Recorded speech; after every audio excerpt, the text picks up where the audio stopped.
The distinguished men of the court did not fail to author their new, I said offer, right, to their new lord the utterance of their admiration in poetic terms, to which the king replied, Entity Yemen is more enraptured with me than with all the kings who have existed in this country since it was founded. I am his son, who loves his holiness, for that is the same as loving my royal being itself. All nations bow themselves before my spirit. The fear of me is in the heart of the 9 foreign nations. Amen. He has poured strength into my hands to extend the boundaries of Egypt.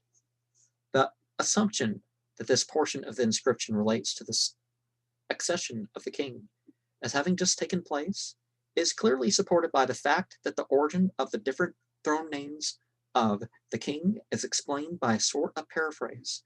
I have already remarked on the reference to the entity Jehotta in the name Jehotta Neferkspur. The king testifies this expressly in the words, my birth is to be compared to that of the entity of Hisar, a special name of the temple of Jehotta in Hierapolis.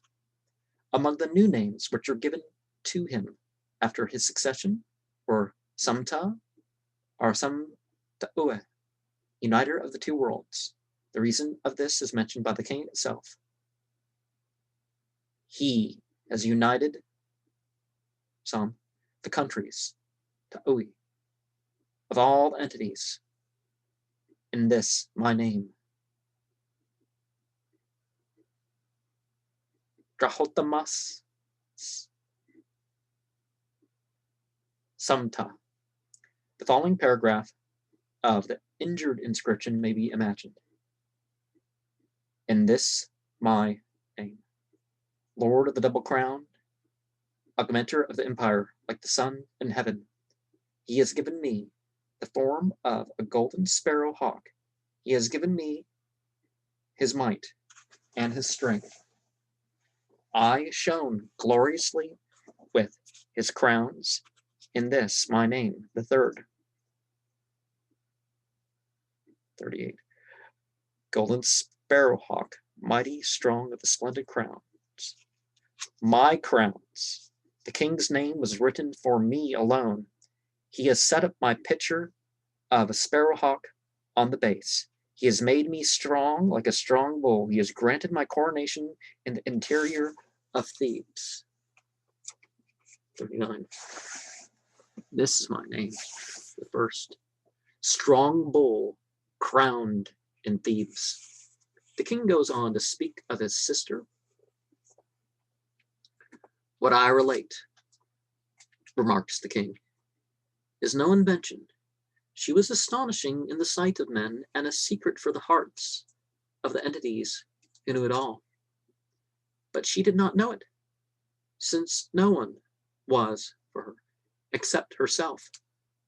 He relates further how he became comparable to the young her, a phrase frequently used by young kings in the marshy country of Keb, and how he was obliged to remain in the town of Buto of the North. There, Jehotta Neferkspur remained without office or position in the temple of Yemen. For it is no fable, he assures us. So long as I was a child and a boy, I remained in this temple. Not even as seer of the entity did I hold an office. A remarkable inscription, the contents of which throw from all sides an unexpected light on Jehotamus and his solitary youth. He had been banished to the almost inaccessible marsh country of the Buto, in order to remove him from the sight of his subjects and destroy all remembrance of him. The date of the laying of the foundation stone of a temple is given as follows. According to the express order of the king himself, this was set down in writing concerning the communication orally carried on as to the erection of a memorial building on the three sides which bend toward the canal.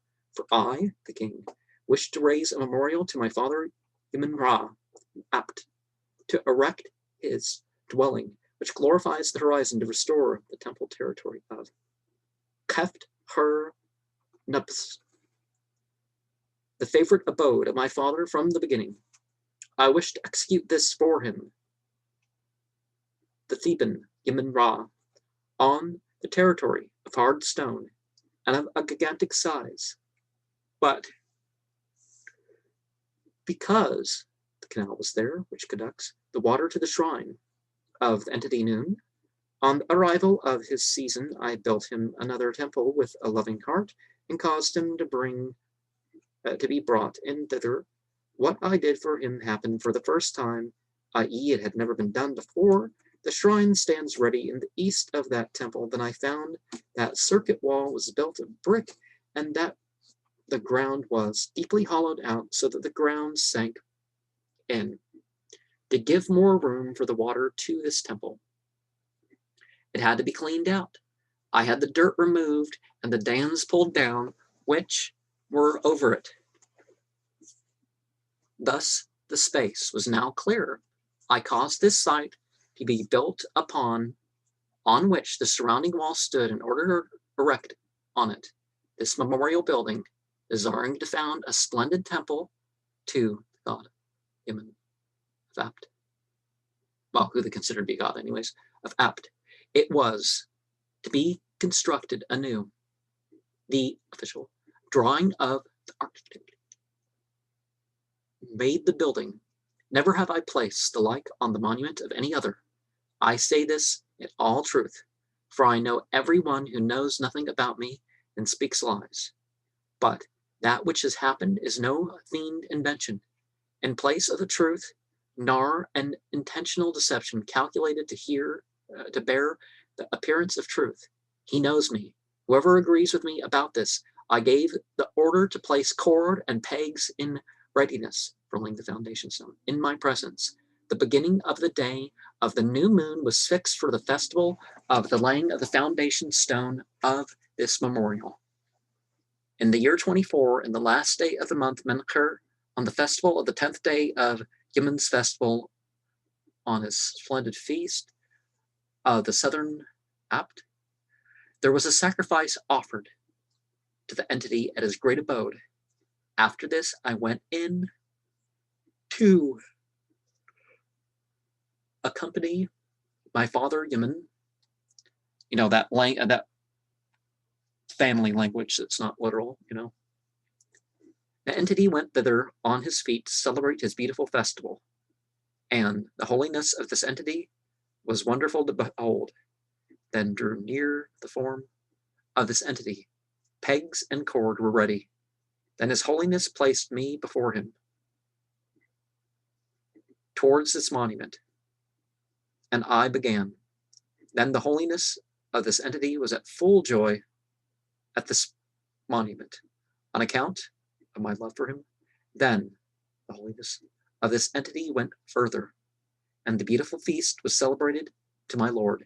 Then I came forward, yes, I, to complete the business of the laying of the foundation stone, because for him he went out, and the work of the first stroke of the hammer for the laying of the foundation stone was to be performed. Then the holiness of this divine one wished himself to give the first stroke of the hammer to keep out the water of the inundation of the fields of the pickaxe. The lines of the fields were drawn, all that he had done. Then I was full of joy when I saw my great wonder which my father had done for me. My heart was in a joyful humor at that beautiful procession to make a beginning of the memorial. There was laid in the foundation stone a document with all the names of the great circle of the entities at Thebes. the male entities and the female entities. And all men rejoiced. After this, of copper was prepared for him. The monumental stone just cited was found, Mariette assures us, in a side room to the northwest of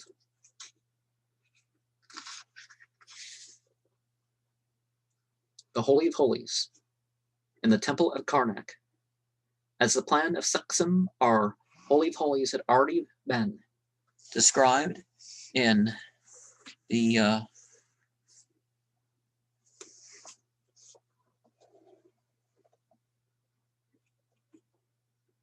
inscription of the 15th year as completely built.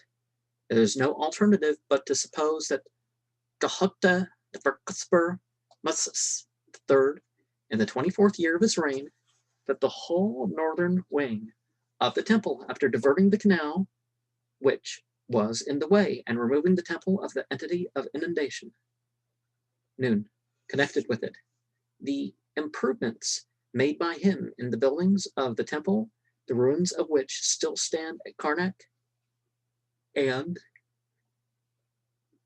their union and restoration according to the plans of their original builders, which Mariette had established in all their details to the learned world in his admirable work on Karnak, enable us to recognize at the first glance the lion's share which belongs to the great Gahutta Neferkspur Musas III among all the royal builders, as founder of several edifices of the temple.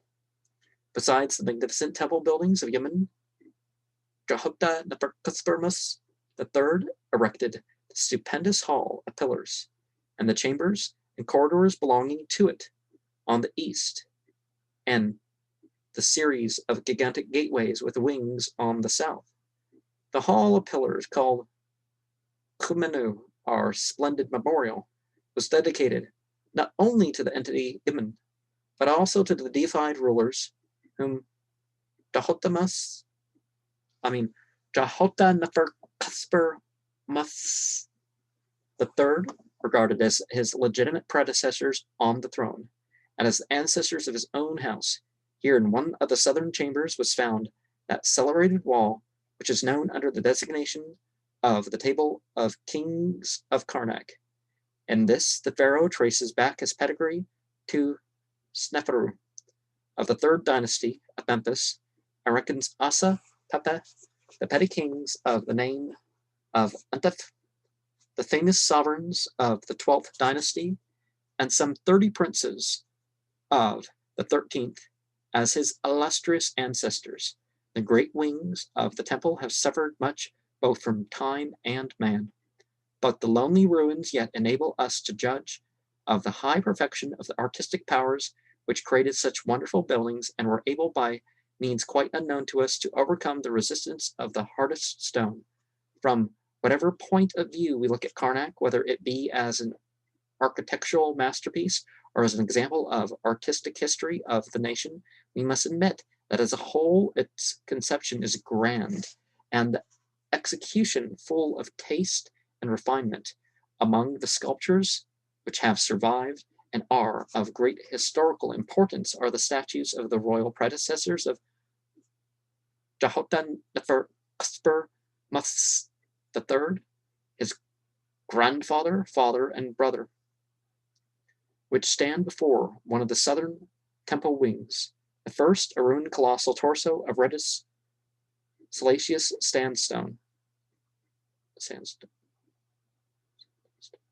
represents a pharaoh seated.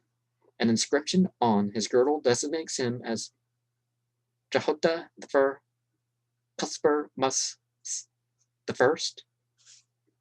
I. Neferkspur, is that only part of number 3, or anyways, the father of the king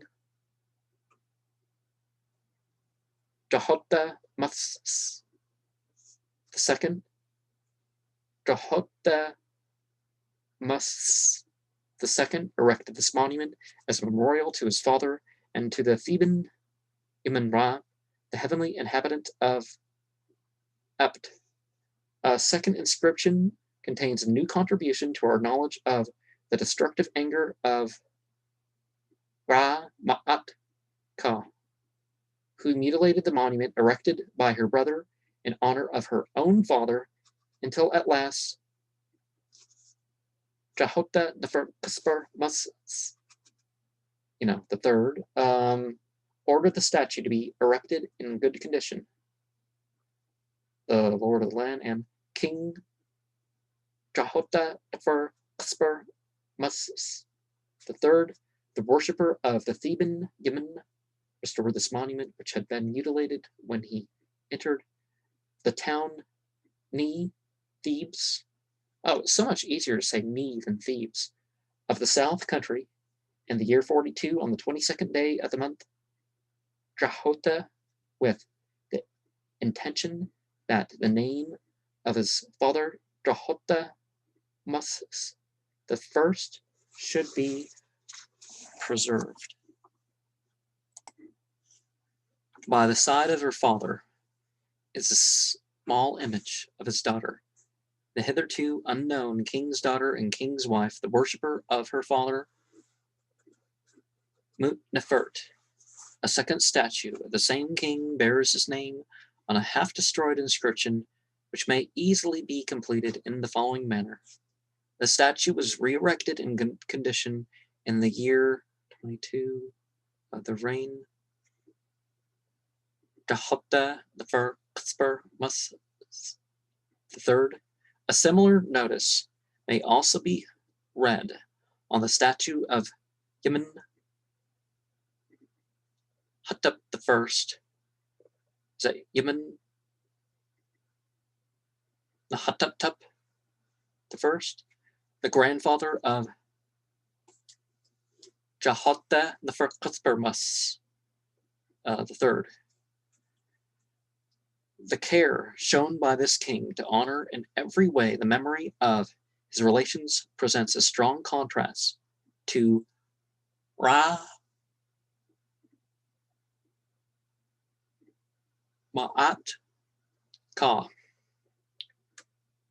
They really don't make the switching between the actual name and the name that they've popularized easy, do they? With the English people, with whom self-honor and self-glorification seem to have been the only object. The Hall of Ancestors at Karnak was founded by Jahota the third, in reference to which runs the following inscriptions. Long live King Jahota the third. He has built this monument for his memorial to his father Yemen-Ra of Thebes and Apt. To them, second the inscription of the great festival hall built for the duration of an endless number of years, all new, a splendid clear stone of the monument of Ond. It shines brightly like the vault of heaven. It is well executed as a work for eternity. The king had given the order to the names of the ancestors, that the names of the ancestors should be placed upon it, to make their remembrance bloom afresh, that all their likenesses should be cut out of, and that the great sacrifices to them should be re-established anew, more than had been done in the times of the earlier kings. In another hall of the temple at Karnak may be read, because no one has provided new stone to cover the building of my father Jahota the first, and because no one has finished the building of my father Jahota the first, and the building of the forefathers of the kings of Egypt and Lower Egypt opposite his building. May my name be preserved everlastingly on the building which has been executed for my father Iman to all eternity.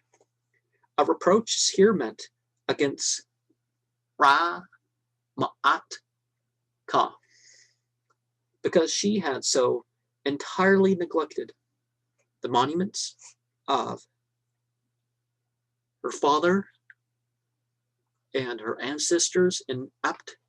The stage temple of Dar el Bahari lay, doubtless nearer to her heart than the good old custom of continuing the buildings at the imperial temple of Abt in honor of the entities and of her ancestors.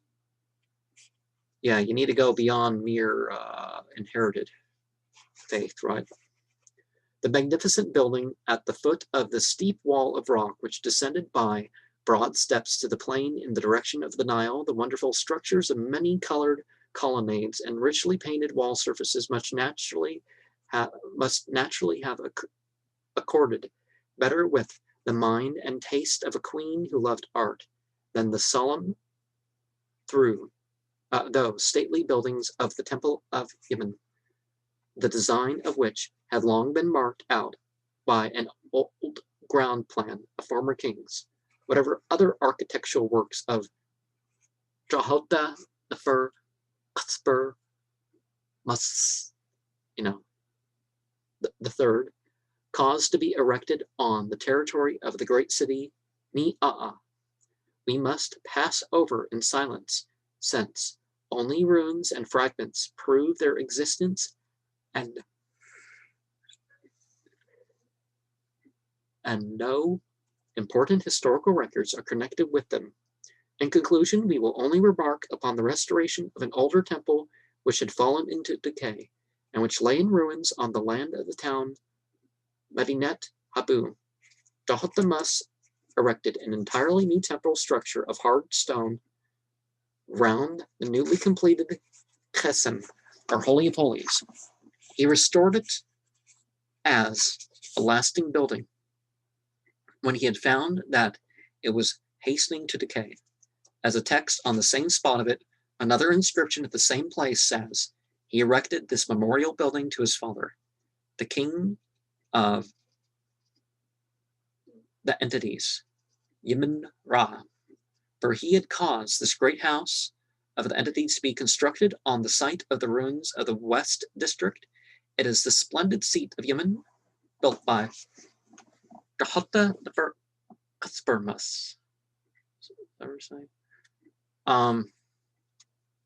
Is it the third that we're talking about here? Victorious wars during the long and fortunate reign of a pharaoh always enabled him to execute numerous buildings and works of art which adorn the temples in the chief cities. For the mass of the captives were employed on buildings, and their painful existence was thus turned to the best account. Under the government of Jahota Nefer Qutb, the third, the land from its furthest southern boundary to the coast of the Mediterranean soon had a boast of a whole world of monuments, ruins of which remain to this day. It is difficult to say how far south the Egyptian boundary extended during the king's reign. The inscriptions completely designate by the general expression Apta or Upta, that is, horn or point of the land, the furthest southern boundary for the time being, while other inscriptions designate the region on the south frontier as Kali and the country of Karu.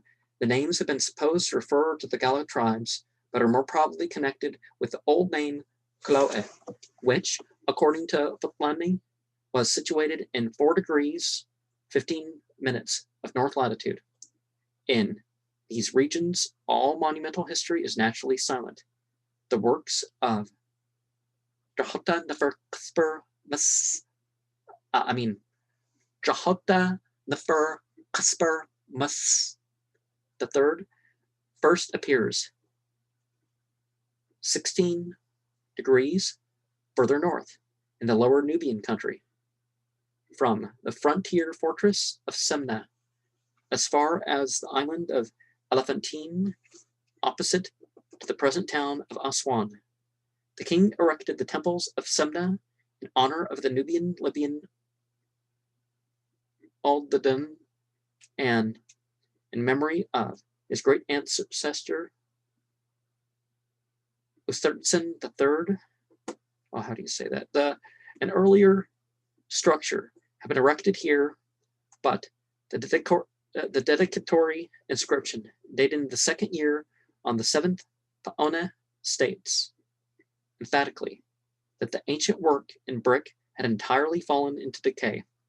On the opposite side of the river, in the district of Kume, the king founded another temple, the stones of which were quarried in the mountains of Chat and dedicated to the entity of the cataracts, Xnem. In the neighborhood of the second cataract, on the western shore of the river, opposite to the large village of Wadi Halfa, I discovered in the winter of 1875 the last remains of a temple on which the traces of a long dedicatory inscription can be clearly made out. The temple lay close upon the river and steps laid up to it. This was the great temple of Buhan, the own of the Greek writers, and the rock tombs of Adasia, not far distant from the very ancient fortress of Ebrin Premus. There is still to be seen a memorial of the king of Nahi and the governor of the south. The inscriptions mention the assessments of the peoples of the south in gold, ebony, and ivory, which Nahe was bound to forward to his royal master. Wonderfully beautiful to behold must have been the temple which rose on the island of Elephantine, a building of Jahota Neferkaspermus, and the third, and successors down to the third Gimen Hotep. In honor of the entity of the country Knem, as recently as the beginning of this century, the draughtsmen of the French expedition were able to transfer it to paper in its full completeness. But at the present day, scarcely more than 2 or 3 stones are left on the old site. It was destroyed in 1822 by the Turkish governor of Aswan. Since has all the more deeply to deplore such a loss, since even these few last traces of it have proved of great service. One of the inscribed blocks, a fragment of a once complete catalogue of the yearly feasts and their days, has given us the important information that in the reign of Jahota Neferkasper Mus III. Yeah, for some reason I'm slow in saying it because the 2 S's in a row, right? The top of the mouth S and the teeth S, the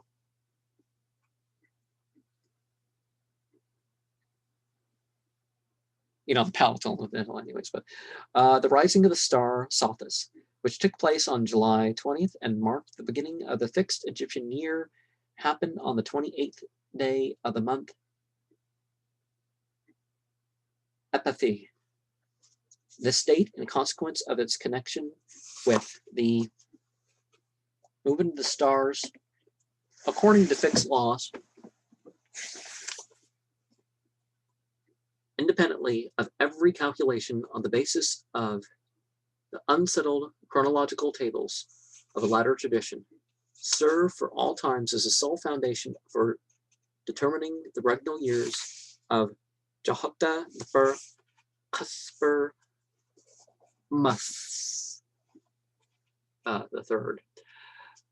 At the crocodile city of Umbus, where the inhabitants worshipped the entity Sebek, at Lethopolis, now Esna, with the temple to the entity Knem, at Isle Lai Tha'ia, now El Kap, where a temple to Nekeb, the female entity of the south, was much frequented, at Hermonthis, with its temple to the warrior entity of light, Mentu, the ancient tutelar lord of Thebes. The last ruins which have survived the ravages of time point to the former temples, which, by their inscriptions, boast of Jahota Neferkasper Mus III as their builder.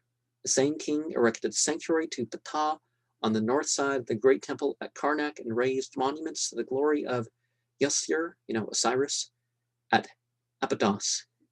This city was one. I did a program more explaining the role of Osiris, one of my Egyptian politicals, by the way.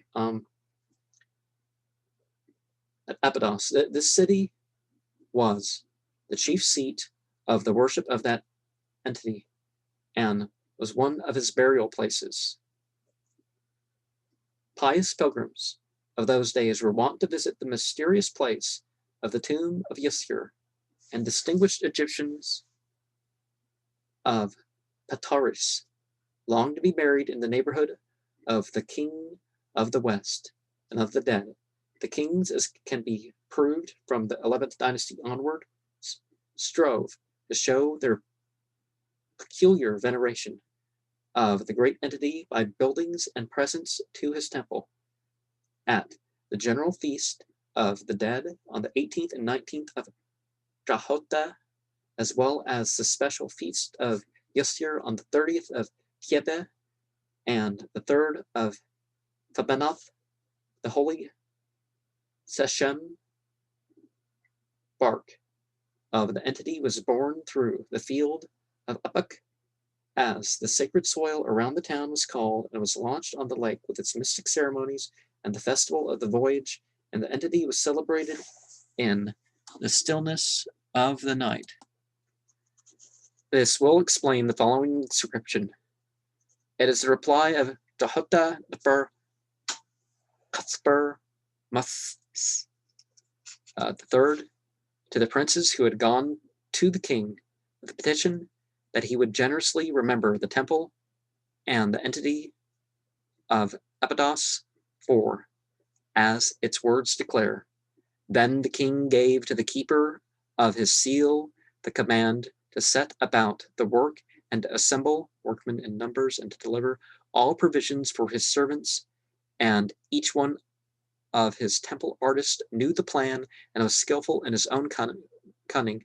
No one withdrew himself from that which was given him to do, namely to build a monument to his father, Yasir, with the purpose of dedicating it for a long duration, and of restoring in good work the sublime mystery which no one can see, no one can explain, for no one knows his form, and to prepare beautiful headrest and frames for lying down a silver, gold, bluestone, black metal, and all kinds of precious stones. Was it Machara Nefre or something? The basically an Egyptian cult. Well, I mean a New Age Egyptian cult dedicated to God of many forms, but it's not. The many forms is basically like one God, but you really don't. The forms that they're depicting on are a way of speaking, not really as that's what that reminds me of. But the king now speaks in person. I dedicate to him all sorts of sacred utensils, symbols, chaplets, incense burners, dishes for the sacrifices. Nothing was wanting, nothing was left to wish for. I also filled the holy bark with pure acacia wood from the ridge of the step mountain. Its forepart and its hinder part were of pure copper. I dedicated to it a lake so that the entity might make his voyage in it to the festival of the land of Upuk. Also, I gave him for the female entity, Dud, the mother of the great circle of the entities of Abydos. These were each named as follows: Knem, the lord of Herur in Abydos; Knem, the lord of Elephantine in Abydos; Jahota, the great master of Hermopolis Magna; Hur of Letopolis; Hur, the avenger of his father; Apmaten of the south; Apmaten of the north, the secret place which contained their splendid forms, and the poles with which to carry them were of pure copper. They were more beautifully wrought than they had ever been before, more glorious than what is created in heaven, more secret than the place of the abyss, more invisible than what is in the ocean. All this have I executed for my father Yisir, and corresponding to the greatness of my love for him, more than for all the other entities, with intention that my name may endure and that my remembrance may continue to live in the house of my father Yisir, the prince of the western land, the lord of Abydos, in all times and to eternity. I call upon you, ye holy fathers of this house, ye priests and singers, ye assistants and artists, as you are there, offer the sacrificial gifts, with the tables for offerings in your hand. Lay them down on the top of the altar. Preserve my memorial. Honor my name and remember my royal dignity. Strengthen my name in the mouths of your servants, and let my remembrance be ever preserved by your children, because I, the king, am a benefactor to him who is at one with me, and a severe lord against him who remembers my name in word only. What have I done in this land that is in your knowledge? It does not appear a fable in your sight, and no man can dispute it. I have caused monuments to be raised to the entities. I have embellished their sanctuaries, that they may last to posterity. I have kept up their temples. I have restored again what was fallen down, and I have taken care for that which was erected in former times. I teach the priests what is their duty. I turn away the ignorant man from his ignorance. I have accomplished more than all the other kings before me. The entities are full of delight in my time. You know, by entities, I mean those considered to be gods, are treated as such, whatever. It doesn't matter whether you think it, if they're treated. And their temples celebrate feasts of joy. I have placed the boundaries of the land of Egypt at the horizon. I gave protection to those who were in trouble and smote those who did evil against them. I placed Egypt at the head of all nations because of its inhabitants are at one with me in the worship of Yemen. In the time of Dahota the Pharaohs the third and his son Imhotep the second, is it Imhotep the second, Neb-Ayu filled the office of high priest in the temple of Yasir at Abydos. The summary of his life has been handed down to us on stone, which was probably set up by command of the king in the tomb of the deceased. A gracious expression of the gratitude of King Dahota the Pharaohs third. May he live forever. Oh, by the way, this is 13 lines, I guess, but I'm not going to stop at each number, right? But for the high priest of Yasir, Neb-Ayu, thus he speaks, I was charged with various work in the temple of Yasir, of silver, gold, blue stone, green stone, and other precious stones. All this was kept under my key and seal. He, the king, recognized my skill. It was his intention that I should render the most valuable service to my lord as guardian of the temple of his father. I attended thereby to high honor and gained therefrom gracious royal reward. Then I was called to his gold house. My place was in the middle among his great court officials. I had to look great in the grand hall of the king, and anointed myself with hair oil. A garland rested on my neck, just as the king does, for him whom he will reward. Again, a gracious reward fell to my share from his son, Imhotep the second, may he live long. He committed to me the statue of his father, King Dahota the Pharaohs the third, may he live forever, and his own statue of indestructible duration in the temple of Yasir, moreover a possession of the temple, consisting of arable land and garden land, each marked out and remaining according to its position for the service of the image of the king. Yemen,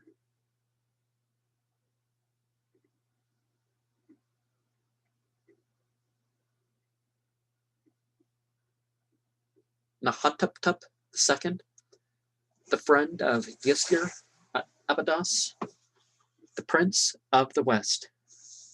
4 lines further on, he continues with the words, so we got 17 through 20 here.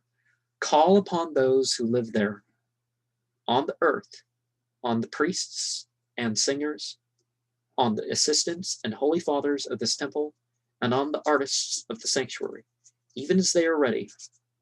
Let each who approaches this stone read what is upon it, sing praises and bear love to Yasir, the king of eternity. Add also the invocation, may the north wind be pleasant, for the nose of the high priest of Yasir, Neb-Ayu, the conqueror by help of Yasir. A stone record at Dendera tells us that King Jahota Nefer Cusper Mas III has caused this building to be erected in memory of his mother, the female entity Hathor, the Lady of An, Dendera. The Eye of the Sun, the heavenly queen of the entities. The ground plan was found in the city of An, in archaic drawing on a leather roll of the time of Hur Shasu. It was found in the interior of a brick wall on the south side of the temple in the reign of King Pepe. In spite of the brevity of these words, it appears to be certain that first Pepe, and after him Jahota Nefer Cusper Mas undertook to rebuild the ancient temple of that female entity. In the time of the Ptolemies, it had again fallen into decay, and those princes rebuilt it from the very foundations. Inscriptions which have found in the tombs of Abosir and Saqqara place it beyond doubt that Jahota Nefer Cusper Mas III erected a temple to the entity Ptah of Memphis and dedicated priests and gifts to his service. Likewise, the old city of On, situated near the present hamlet of Mataria, was not forgotten by the king. He beautified and finished the ancient temple of the sun and surrounded it with a stone wall in the 47th year of his reign. By a remarkable combination of fortune, the name of the architect who carried out the building of the temple at Jahota Nefer Cusper Mas III in Heliopolis has been preserved. He was the hereditary lord and first governor in Memphis. The true author of the order of the feast for the temple, the architect in the city of the sun, the chief superintendent of all offices in Upper and Lower Egypt, the head architect of the king, the chief field officer of the lord of the land, the steward in the royal palace of Jahota Nefer Cusper Mas III, Yemen Ant. And he was, we ought to add, the forefather of Yemen Namant. Is it Namant or just Namant? Sometimes you have that and then and yeah. Who was chief architect to Ra-Mus II among is it the shepherd's crook thing? Is it Ra-Mus Sue? Yeah, Sue. It's Sue in that case. Among the obelisks which King Jahota Nefer Cusper Mas, third raised before the great wings of the temple, which are so frequently mentioned in the inscriptions. The gigantic stone at Constantinople occupies a distinguished place. Inscriptions beautifully carved on the four sides of this huge block of rose-colored granite contain the king's names and the praise of his deeds. One of these is important from a historical point of view. King Jehotta the third passed through the whole extent of the land of Naharain as a victorious conqueror at the head of his army. He placed his boundary at the horn of the world and at the northern waterlands of Naharain. One of the obelisks at Karnak was taken to Rome and set up in the Lateran Square. On it are the two following inscriptions. The king has raised these immense obelisks to Iman in the forecourt of the house of the entity on the soil of Apt, as the first beginning of an erection of immense obelisks in Thebes. Oh, well, of knee. I like knee. Yes, that's, I think, or is it just plain neh? Neh. Oh, that's even cooler of a name than Thebes. The temple at Neh. Yeah. So the king has erected to him these immense obelisks at the upper first door of the temple of Apt, over against the city of Neh. This boastful but untruthful statement that Jehotta the Qasper was the first to cut obelisks vividly reminds us of the assurance of the Roman Plinius Secundus that Nespres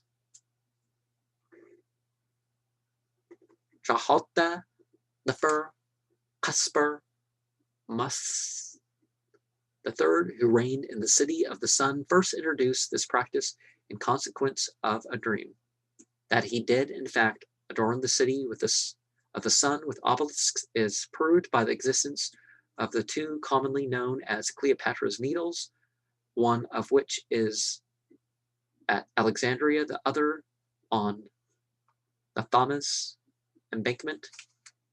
One side of the latter is the inscription, King Jehotta the Qasper the third has caused this monument to be executed in remembrance of his father, the entity Horemku, Helios, the sun. He has had two great obelisks set up to him with a point of gilt copper. On the other sides, the names of the city of On and its Phoenix temple, Ha-Banu, are expressly mentioned. Several inscriptions in the peninsula of Sinai mention Jehotta the Qasper the third, the double representation of the year 16 at Sarbut el-Hatem refers to the time of the united reign of Queen Ra Ma'at Kama and her brother, while another rock inscription of the year 25 mentions the king as ruling alone. The last is intended to certify the presence of a distinguished Egyptian named Ki, belonging to the court of the king, who betook himself to the valleys of Sinai in the service of his master at the head of his warriors to bring out the king and an immense quantity of green stone from the land of the entities. After a long reign of 53 years and 11 months, Jehotta the Qasper the third passed away, leaving behind him an undying fame as the conqueror and governor of the then known world. His rule extended from the southernmost lands of Inner Africa to the limits of Naharain, all of which brought their treasures to him as annual tribute. Hence arose those magnificent temples, statues, and obelisks bearing his name, which are to be found throughout the land of Egypt. And look at that temple right there. We got, in the middle, we got the gateway, the pylon. On the left here, we have the flanking towers called the towers of the pylon. And on the right, we have the, the other one, which they're even up height, by the way. Propyla and Propyla, and by Dr. Brugsch-Bey, the tower gates.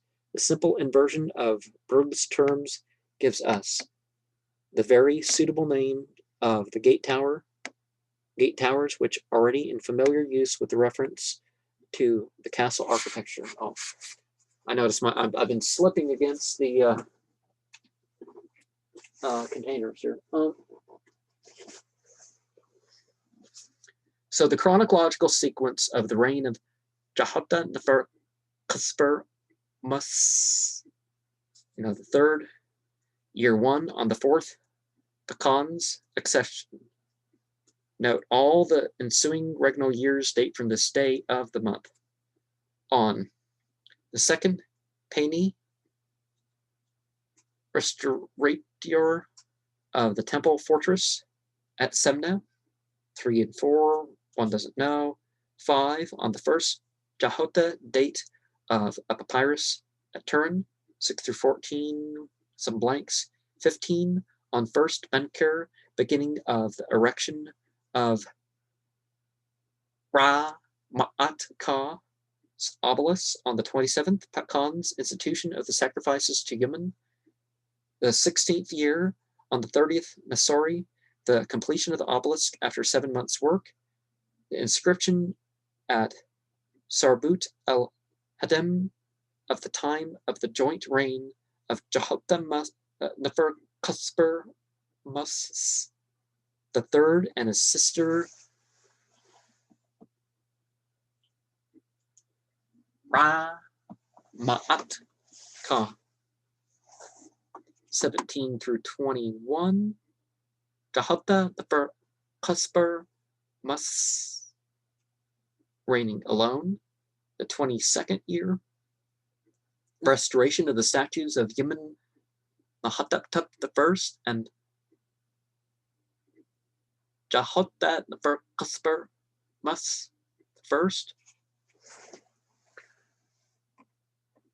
On some day of Farmuthi, opening of his first campaign. On the 4th, Pacon's Jehoshaphat Nefer-Cuthber the third in Gaza. On the 21st, Pacon's new moon. The 24th year. On the 30th, Menker, laying of the foundation of a temple at Thebes. Oh, we already said that. Nah, or is it Nah or Nia? Nah or Nia. The 25th, inscription at Sarbut el-Hadem, the king's second campaign. Year 26 through 28, campaigns 3 and 4. 29, campaign 5. 30 through 40, campaigns 6 through 15. 1 in each year. 41, don't know. 42, on the 22nd, Jehoshaphat, restoration of the statue of Jehoshaphat. 43 to 46, unknown. 47, the temple at Heliopolis, enclosed by a wall. 48 through 50, unknown. 51, on the 5th, Pani, dedicatory inscription at Alasia. 52 and 53, unknown. 54, on the 30th, Menoth, death of Jehoshaphat Nefer-Cuthber the third, after a reign of 53 years, 11 months, and 1 day. And let me show you the temple again before I say Sharma, peace be upon you.